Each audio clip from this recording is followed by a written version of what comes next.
Today we are continuing on with pages 109 to 134. So this is a long reading, so I'll try to make it as interesting as possible. Miss Sadie's Divining Parlor, page 109, June 6th, 1936. A warm wind blew as I headed for Miss Sadie's house the next day. I was still wondering about the grave marker beside the craggy sycamore tree near Billy Clayton's house. With Miss Sadie's stories floating around in my head, I came up with any number of folks who might be buried there. Maybe it was a lonely immigrant with no family, or it could be a drifter who had come through town and they'd buried him where he dropped dead. Either way, I wondered if the lanky Mr. Underhill had measured out the grave. Maybe it was just thinking about spooky Mr. Underhill that made me feel a little uneasy, like someone was watching me, following my footsteps. I was nearing Miss Sadie's. Are you watching me and following my footsteps? I am. Okay. Too bad? No, that's probably better. Okay. Hello, you can see me now.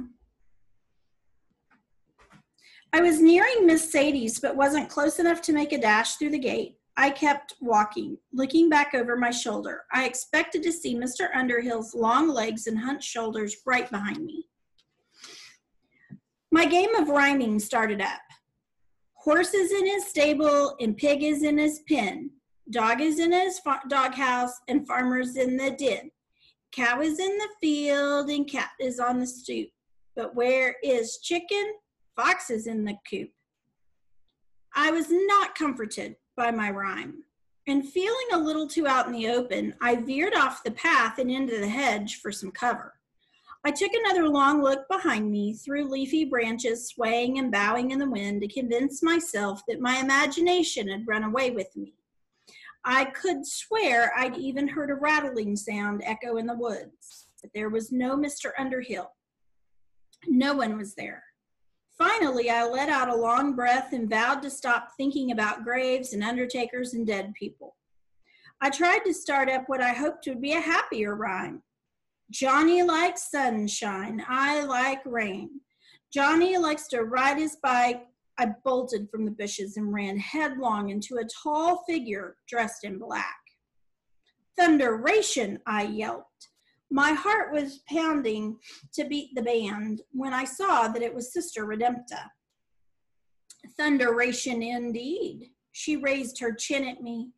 I hoped thunderation wasn't on a list of forbidden words. It must not have been as she'd said it herself. I didn't see you. Sorry for running into you. For the life of me, I couldn't figure where she had come from. But scary as she was, I was relieved it was her. That happens when one comes sprinting out of bushes. She tucked her hands up into her sleeves, studying me. Well, go on, finish it. If Johnny likes to ride his bike, I ride the train? I hadn't meant for it to come out as a question. I see. I think it's best that I assigned you a story to write over the summer and not a poem. Still, I know a good rhyme can calm the soul. She looked a ways past me. When the sisters ran an orphanage here, some children would sing themselves to sleep, often in their native language, as many were immigrant children. For some reason, I felt tears creeping up in my eyes. I felt like one of those orphan children. Did it help? Did their rhyming make them feel better? I asked, knowing that I'd get a truthful answer from Sister Redempta. For some, their rhymes would make them smile. Others would cry, but eventually they would all fall asleep. She seemed to sense I needed one that ended in a smile. I remember one boy who used to play a sort of peekaboo game. He would cover his face with his hands, just barely peeking out. Of course, his didn't actually rhyme because it was half in English and half in his own language. It started with, "Where is little boy hiding? Where did little boy go?" Then he'd finish the verse and take his hands away from his face as if he'd been found. That's a nice story, I said, afraid to ask if he had ever been found or taken in by somebody. Are you making good use of your summer? Sister Redempta asked, back to business.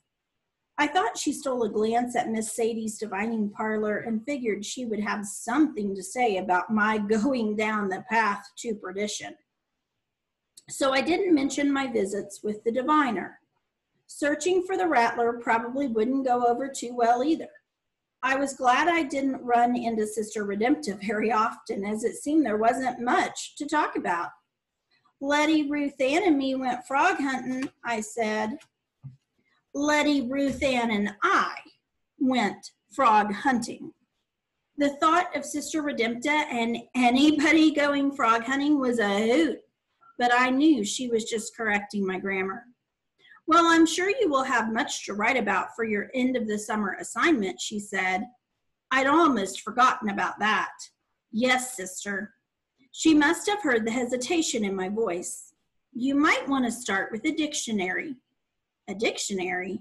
Even I knew that a dictionary didn't have stories. Yes, start with the word manifest. It's a verb as well as a noun. Look it up. Sister Redempta started to take her leave, then called back over her shoulder. And remember, Abilene Tucker, to write a good story, one must watch and listen. Lord Almighty, if she didn't sound like a diviner herself.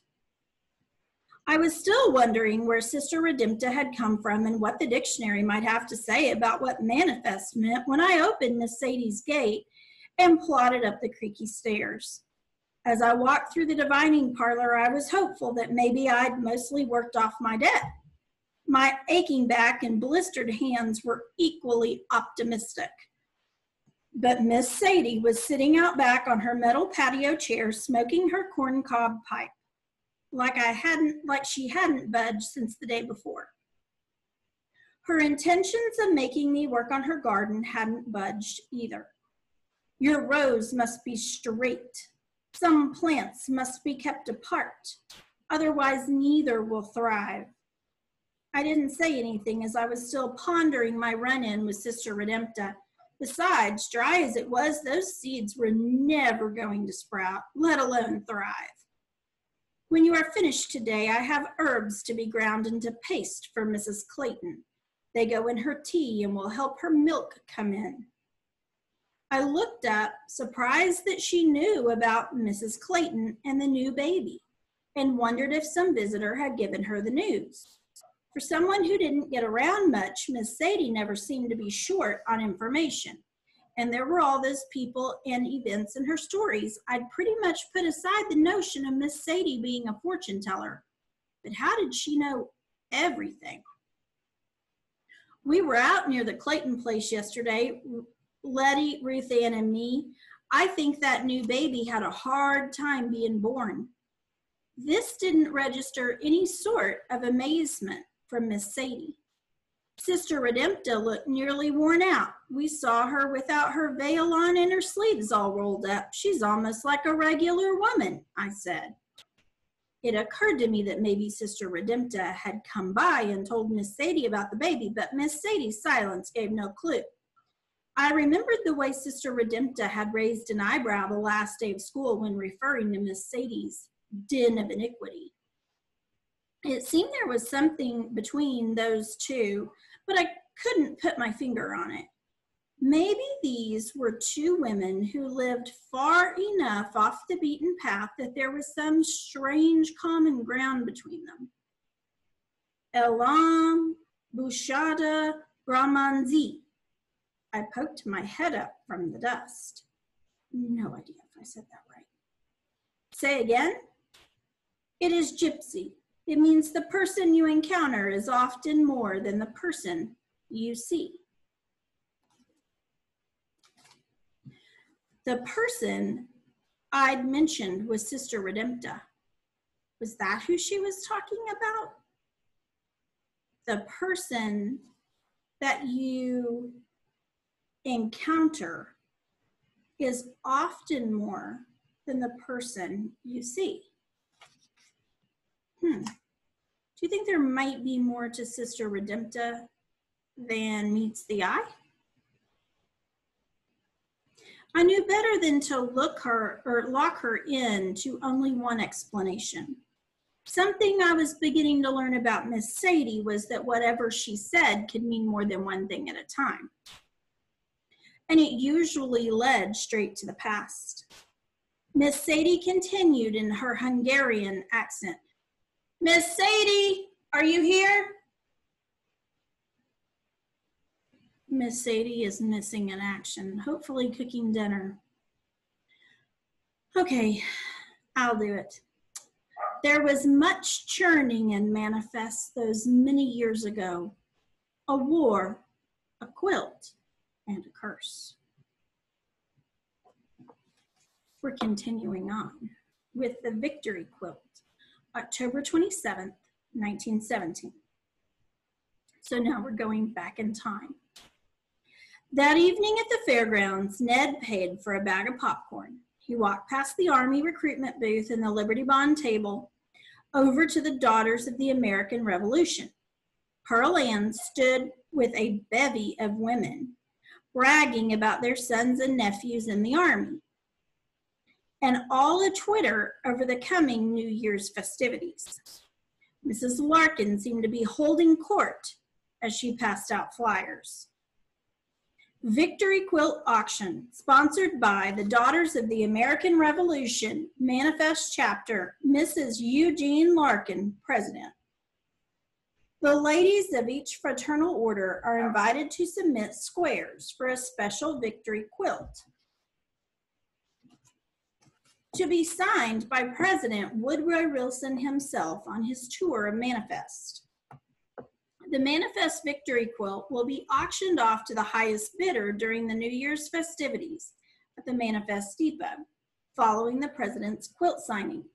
Quilt squares should be the standard 6-inch block and must be submitted for approval by December 1st to Mrs. Eugene Larkin, President. Proceeds will go to the purchase of Liberty Bonds to support our young men in arms. Mrs. Eugene Larkin, President. Boy, she worked in her name and the fact that she was the president several times. Okay, more on Liberty Bonds here in a moment. Now, ladies, everyone take a quilt square and flyer, Mrs. Larkin clucked. My husband, the late Eugene Larkin, who, as you know, was the county appraiser for 25 years, was a strong supporter of President Wilson. I'm sure that is in large part why Manifest is one of the stops on the presidential tour of the Midwest. Of course, my nephew, my sister's boy, works in the governor's office. He's an assistant to the assistant. Ned sidled up to Pearl Ann. So the president's coming to town? He must have heard we had the prettiest girls in the state. Pearl Ann smiled as Ned handed her the bag of popcorn. You gonna enter a quilt square? Every girl's got to do her part in supporting our boys in arms, she said, waving a swatch of paisley fabric. But with my quilting, I think I'd set the war effort back a few Liberty Bonds. She tucked the fabric into Ned's shirt pocket like a handkerchief. Care to take a ride on the carousel? Ned asked. Before she could answer, a high-pitched voice called from the bevy of quilter women. Pearl Ann. It was Pearl Ann's mother, Mrs. Larkin. So Mrs. Eugene Larkin, who worked into the conversation that she was the president of this association many times, is Pearl Ann's mother. Now let's think about what we know about Ned, and which is not a whole lot. Immigrant, taken in by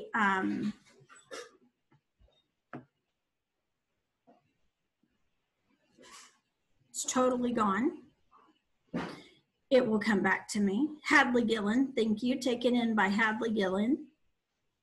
Working extra shifts because they owe money to the company store.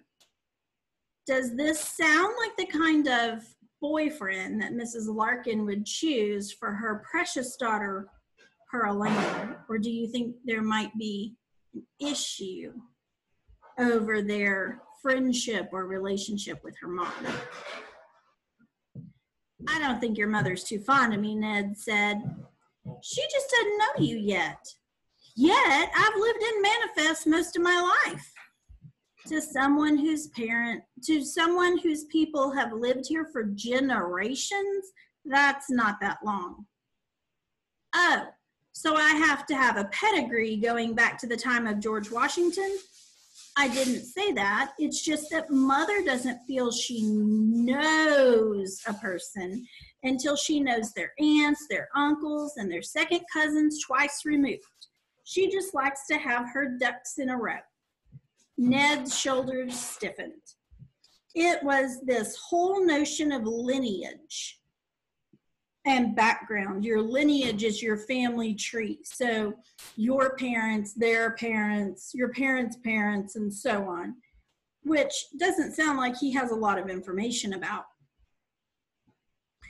That had sent him back into the mines for a second shift. He shoved his hands into his pockets. Yeah, well, you'd have to row quite a ways to find my ducks.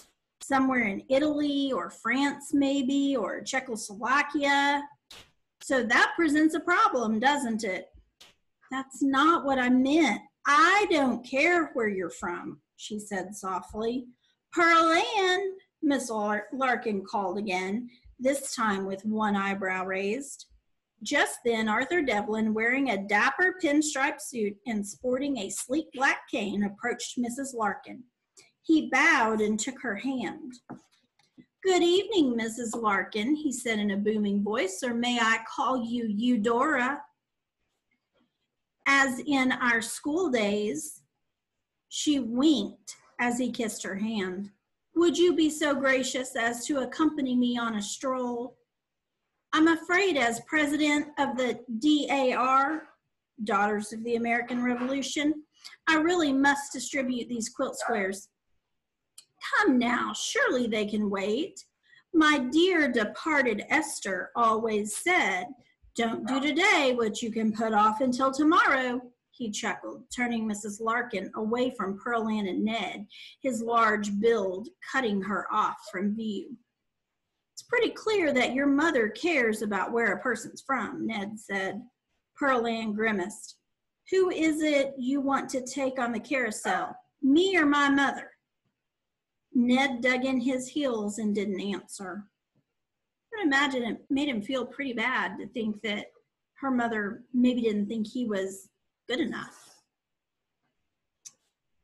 I see. Well, be careful going round and round on the carousel. Mother is prone to nausea. Pearl Ann marched away from Ned and her mother. Hey, Benedetto, a young man snatched the paisley fabric from Ned's pocket. You getting your quilt square ready for the victory quilt? It was Lance Devlin, the mine owner's son, with a couple of his buddies. Well, it's good to see you're doing your part for the war effort. The boys, who normally sported their high school letter sweaters, were dressed in smart brown military uniforms and jaunty hats.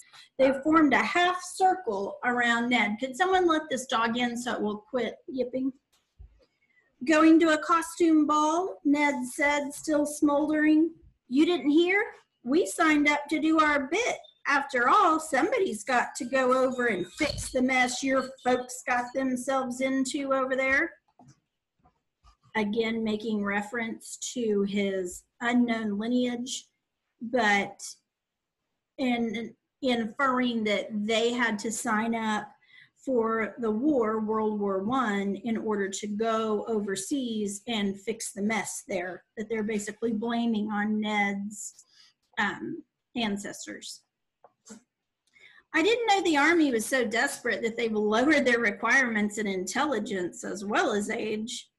You mean because I haven't had my 18th birthday yet, Lance asked. Yeah, well, it's amazing how $25 can help a recruitment officer overlook a thing or two.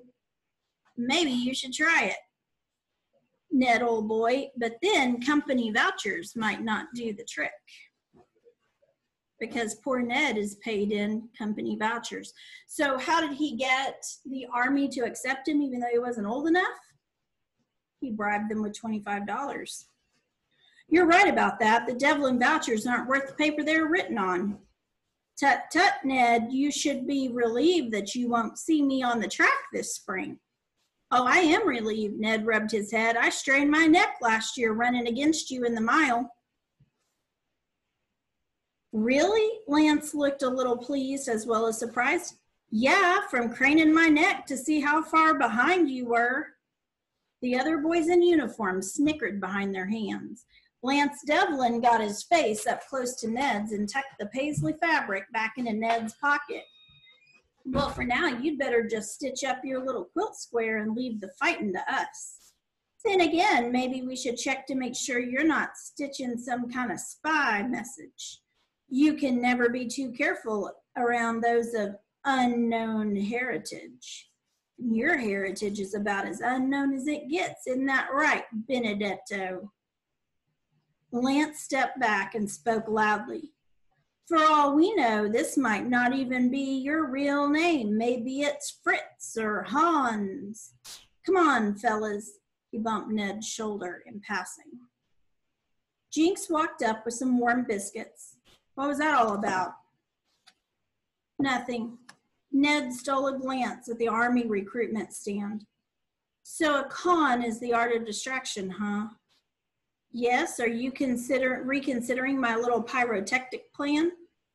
Ned squared his shoulders. Sign me up. What do you think he's going to sign up for?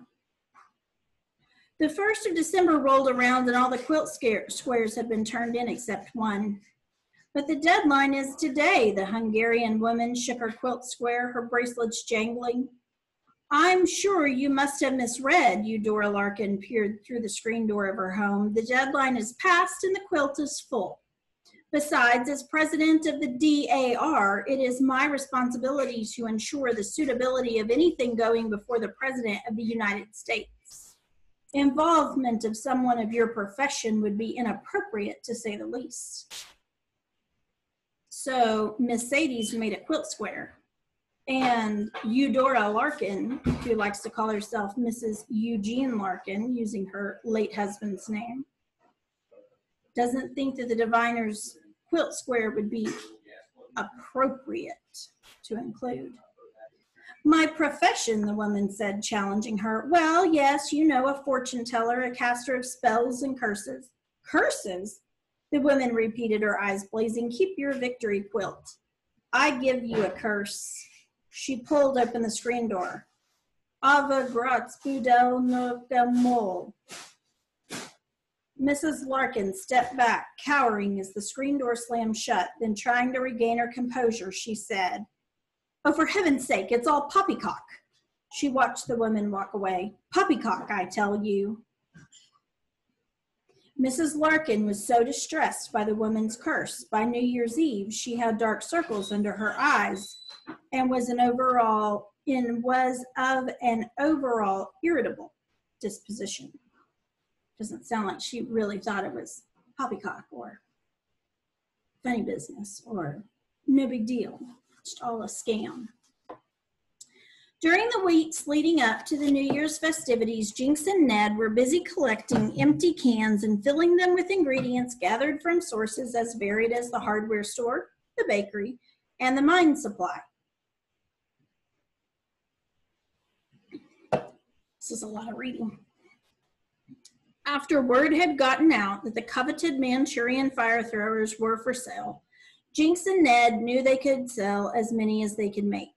The abandoned mine shaft Shady used for mixing hooch, illegal alcohol, became a convenient hideout for a new shady endeavor. It was located on the long, narrow stretch of land owned by the widow Kane that ran alongside the mine. The shaft had been abandoned years before when Devlin geologists had figured that the heart of the coal vein would be found farther west. For Jinx and Ned, it was a secluded area perfect for making fireworks. Jinx carefully emptied black powder from his pockets into a large can. Whoa, Hungarian olives. Ned read the label on the oversized canister. Those must be some olives. Yeah, I've been helping the Hungarian woman with some fence work, and she gave me this one, the empty can. It'll be just the right size for the last of the TNT. Otis at the mine said even though a bottle of Shady's hooch for 2 pockets of TNT is a bargain, he can't risk Burton finding out. So how did they get the TNT from the mine? Traded 2 bottles of Shady's illegal alcohol. Ned shrugged. I wouldn't worry about it. Burton, Devlin, the whole mine has no trouble blasting through anything or anyone that gets in their way.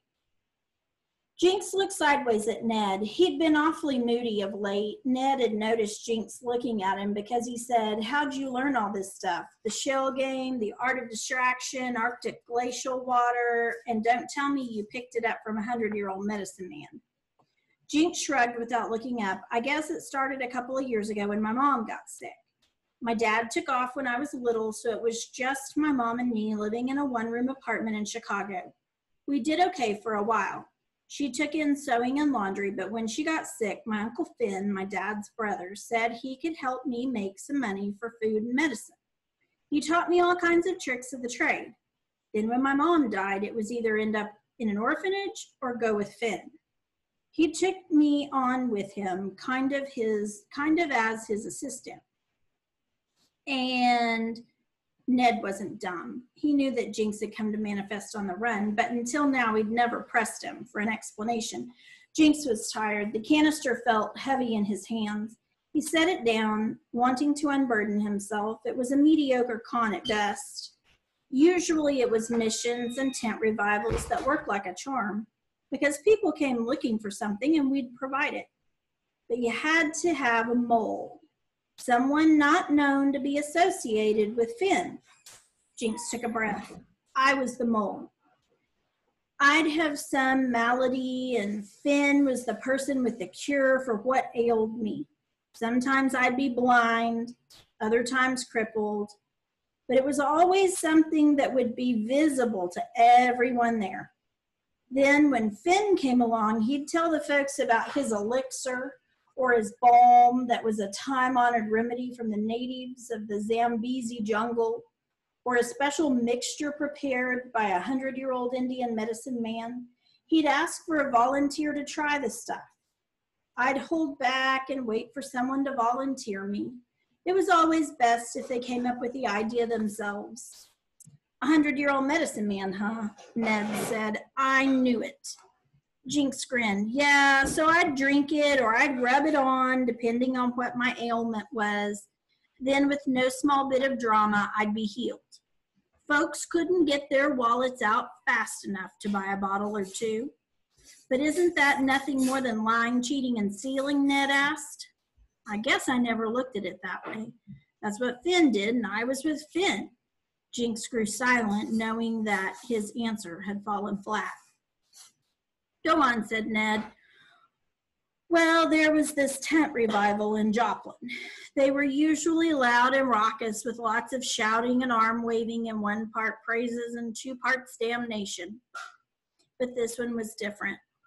The preacher was quiet and gentle. He spoke like a neighbor chatting over the fence. He talked of how he'd done things in his life he wasn't proud of. Said he'd had sadness and hardship that had left him wandering. Then he decided he didn't want to wander anymore. He started singing and others joined in. Jinx rested his hands on his knees. That song was about green pastures and restful waters. The preacher talked about walking in the valley of the shadow of death and not being afraid. Jinx grew quiet, reliving the memory. I'd never heard anything so nice. All Finn ever told me was that if it wasn't for him, I'd be dead or in an orphanage someplace where they feed the kids rat soup and make them scrub toilets day and night. So I let that preacher's words linger in my head and found myself wishing I could be in those green pastures instead of always sneaking into one town and hightailing it out of another. But pretty soon the service was over and Finn had to do his act and I had to get healed. Everything went as usual until Finn and me were in the woods outside of town. The abandoned mine shaft seemed to fade away as Jinx revealed his story. So this is the story of why he's on the run. Finn was counting the money by the fire when a man sauntered into our campsite. "Hey there, Finn," he said through buck teeth. "Long time no see." I sat up thinking Finn would be surprised, but he didn't act like it. "Hey, Junior," he said without looking up. Finn just counted the rest of his money and stuffed it into his pocket. "I've been living just up the road with my Aunt Louise. Got my eye on a girl in town." Finn didn't answer. "I saw you at the revival," Junior said, sitting down at the fire. "Yeah, I saw you too." "Boy, we had some times, didn't we, Finn? Remember that job we did in St. Louis down at the freight house? We left those boys knowing who was boss, didn't we, Finn?" "That was a two-bit hack job, Junior. Didn't take any brains to clonk a couple guys on the head and steal their hats and shoes." "No, sir, I'm a confidence man now, playing for higher stakes these days. Nothing you'd be capable of." Junior nodded. "This your new partner?" He motioned to me. "Yep, he's younger than you, but smarter." Junior just smiled, a goofy smile. "Maybe you're right, Finn, but I kind of fallen on hard times lately and I could use a little hand up, if you know what I mean." "More like a hand out. That's what you mean, isn't it, Junior?" Finn's voice was hard and mean. "Well, you can forget it. Now go on and get out of here." Junior stood and walked over behind Finn. "Folks around here wouldn't be too happy to know you cheated them out of their church money." Finn stood up. "You threatening me, Junior?" Finn's face cracked into a strange smile. "Go on, tell the sheriff you've captured the notorious outlaw who sells fake elixir. He'll laugh in your face. Besides, by the time you get back to town, I'll be halfway to who knows where." Junior pulled a knife from his vest pocket, his hand shaking. "Maybe so, but if I take you into town and I tell them I've got the man who killed that banker's son in Kansas City, I think they might be real interested." Finn froze. "So much for honor against thieves, eh, Jinx?" "It happened not long after my mother died. Finn and me were living in a flea bag apartment in Kansas City. He'd been out all night, drinking and gambling. When he stormed in and told me to grab my things, we were leaving. I never knew why until Junior shed some light on what had sent us packing. I remember thinking two things as I sat by the fire watching the scene play out. One was that I felt sorry for Junior, and two, I didn't want to be like him, wandering in the valley of the shadow of death, because that was what I'd be doing with Finn. In one move, Finn wrenched the knife from Junior's hand and twisted his arm behind his back. Junior winced in pain. "I was just funning with you, Finn. I wouldn't turn you in." "Jinx, get a rope." "Just let him go and let's get out of here," I said. "What's your hurry, boy? You afraid of me now?" Finn said. I didn't answer. "Now let's think about this. If you were with your uncle that you hardly knew, but you know is a con man, selling fake elixir, and you're part of his charade, and then you find out the reason you had to pack up and leave is because he'd actually killed someone, would you be afraid of him? Because I would." I didn't answer. Finn threw the knife, planting it in the ground right in front of my feet. "I'll give you something to be afraid of." His eyes were like smoldering coals as he held on to Junior.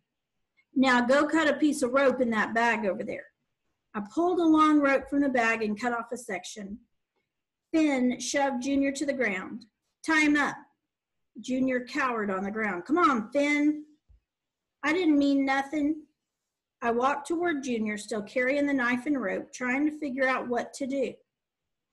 Finn was rustling around the campsite, grabbing his belongings. Maybe he wouldn't notice if I did a haphazard job on the tying. I wrapped the rope loosely around Junior's hands and tied it in a slip knot that could be easily undone. When I picked up the knife and stood facing Junior, I whispered, "Get your hands free while we're packing and go." Junior didn't answer. He just looked past me with fear in his eyes. I knew that Finn was behind me, and I knew he'd heard. I turned just in time to meet Finn's fist as it came crashing into my face. The last thing I remember was the gleaming knife in my hand. Couldn't have been out long, but when I came to, I was lying beside Junior with blood all over me. The knife had gotten him right in the stomach. Finn knelt to examine Junior, then looked at me. "You killed him." He shook his head. "Boy, you are some kind of jinx." "I was just going to tie up Junior here and leave him in the woods till we was gone. Now look what you done." I did look, long and hard. "Yes, sir, there's a shadow of bad luck all over you. First your daddy leaves, then your mama dies. Now poor stupid Junior." He took the knife. "I must be the only one free of your hoodoo bad luck." He looked at me with a combination of disgust and pity. "I guess you'll have to stick with me," he said, wiping the blade with his handkerchief. "Otherwise, you might end up bringing bad luck to your own self." I was scared. Jinx accidentally kicked over the canister of TNT, bringing the abandoned mine shaft and disassembled canisters and fuses back into focus. "Go on," Ned said. "Well, within a couple of days, word got out the sheriff of Joplin was looking for a pair that was responsible for killing Junior Haskell. Junior told some of his pals that he was meeting up with a couple fellows from his glory days, that he'd seen us at the tent revival. His Aunt Louise told the sheriff about the revival, and there was a whole town full of witnesses who knew what we looked like. Finn said since they were looking for a pair, we'd better split up. That's when I hopped a train heading one direction, and he hopped one heading the other." Ned locked his eyes on Jinx, giving him his full attention. "That can hardly be considered murder. It was an accident, if anything. It was your uncle's fault." "But I was the one holding the knife. I must have swung around when Finn hit me, and well, the knife went where I went. But try explaining that to an angry crowd or a jury of Junior Haskell's peers." Jinx's face flushed and his hands were shaking. "Here, help me put Mr. Hinckley's shell back together." He handed Ned the original Manchurian fire thrower, ending the conversation. "He's setting up his big fireworks show down by the depot. They're pulling out all the stops for President Wilson's big visit. Where's the fuse? We must have used his fuse in one of our canisters. Just cut me a piece off that roll." Oh, spider. "Just cut me a piece off that roll. Better make it good and long. 300 feet in the air is pretty high." Following days held a thriving business for Jinx and Ned. Boys from all over found excuses to frequent Shady's place. When the last canister was sold, the boys had taken in a grand total of $50.75. Ned took his half and insisted that Jinx was the idea man. He should have the extra 75 cents. The whole enterprise would have gone off without a hitch if little Danny McIntyre, Joni Phipps, Froggy Sykes, and a dozen other freckle-faced ne'er-do-wells hadn't taken to setting off Manchurian fire throwers all over town.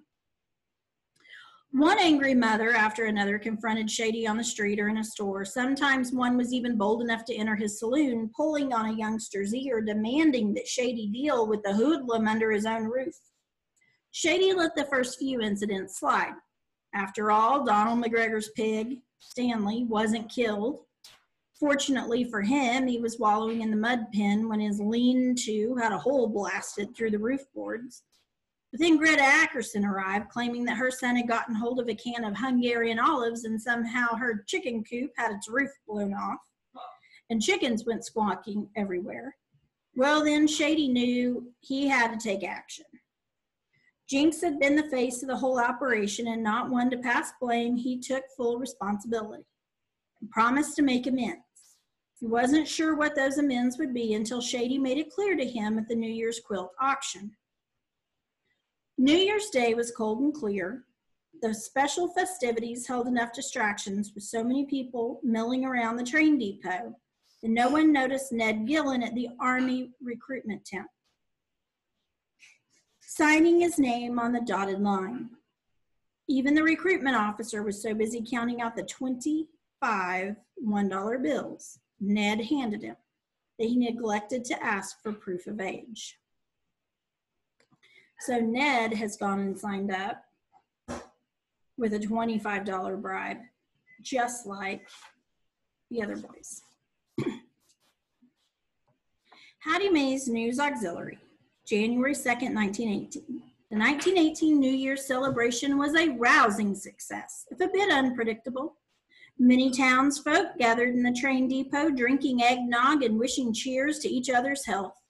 A few verses of Auld Lang Syne were sung, and some had imbibed enough brandy that much of the event will never be brought to mind. Of course, the utmost anticipation was centered around the 7:45 train, arrival of the 7:45 train and President Woodrow Wilson. The Manifest High School band was out in full force and played the most inspiring rendition of Hail to the Chief. The unfortunate explosion of 2 fireworks in the water tower and subsequent dousing of the president and the newly signed victory quilt was a somewhat surprising turn of events. While shock among the onlookers was widespread, you missed it when you went outside, but they set off fireworks at the water tower. It blew up the water tower and doused Woodrow Wilson and the victory quilt. Mr. Lazalier has a pyrotechnic obsession. While shock among the onlookers was widespread, the range of glee and dismay was split mostly among party lines, although it seemed the ruffling of feathers at the president's pond jumpers comment, referring to our foreign-born citizens who crossed the ocean, permeated throughout. After the departure of the 7:45 train at 8:07, the day culminated with the much-anticipated Daughters of the American Revolution auction. Enthusiasm for the victory quilt waned, what with the president's signature being blurred beyond recognition, but all were pleased to see it bring such a high bid. Although this reporter has not figured out the strategy of members of the same household bidding against each other, it was neck and neck between Shady Howard and the boy Jinks until the younger won out, taking home the 1918 victory quilt for a bid of $25.75. So what did Shady make him do with all his profits from the fireworks? Bid on the victory quilt. And when it wasn't going high enough, Shady bid against him. The mayor wishes to extend his thanks to all the volunteers for their participation in the day's festivities and is soliciting help with the construction of the new water tower to be built not within 50 feet of the depot by order of the president. Also, if anyone has information regarding the whereabouts of the fireworks salesman, a $5 reward is being offered by the Daughters of the American Revolution. See Mrs. Eudora Larkin, President, for all the who's, what's, whys, whens, and wheres in the modern township of Manifest containing 1,524 registered voters. Refer to the Sunday edition. Hattie Mae Harper, reporter about town. Velmatee's Vitamin Revitalizer. Need a pick-me-up? Try this chemist solution to low energy and waning stamina. With a carefully tested combination of iron, potassium, and calcium, it will give you a new spring in your step, and you'll be able to accomplish the many tasks asked of you throughout the day. Just 1 teaspoon at morning and night, and you will have the wherewithal of your youth. See Velmatee at the high school to get your Vitamin Revitalizer today. Private Ned Gillen, Camp Funston, Kansas, February 10th, 1918. Dear Jinx, I am settled in here at Camp Funston at almost 2100 hours. That's military jargon for 9 p.m. It'll be lights out pretty soon. Seems early for that, but reveille sneaks up faster than Pop's wake-up call of scorched eggs and charred bacon. Sarge says we'll be here a few weeks before shipping out, so that doesn't leave us much time for training.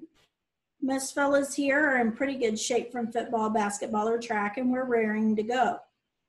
Hope you're not still mad at me for leaving. After all, I couldn't have done it without you. Without the money from the fireworks sale, I could never have convinced the recruitment officer to sign me up underage. So I owe you, buddy. Don't know if I'm supposed to say where we're going, but I'll have to parlez-vous a little on my Vichysoise, if you know what I mean. Looks like this manifest boy is going to shake the coal dust from his shoes and see the world. Got our uniforms all ready, went into town with heck and holler to get our pictures made. The man behind the camera was confounded by their outlandish names. Said their mom and daddy must have had drunk too much hooch before naming those boys. Don't tell that to Judge and Mrs. Carlson. A house that dry is liable to go up in flames. A dry area is an area where no alcohol is allowed, so that would be offensive to them. I'm sending a big photograph to Pop for the mantle, but here's one for you. Think I'll be able to kill a few Huns with my charm and dashing good looks? How are things coming in your search for the Rattler? At least now there's one person you can eliminate as a suspect. Moi. Another clue to my destination. Oh, River. That's how Heck says au revoir, Ned.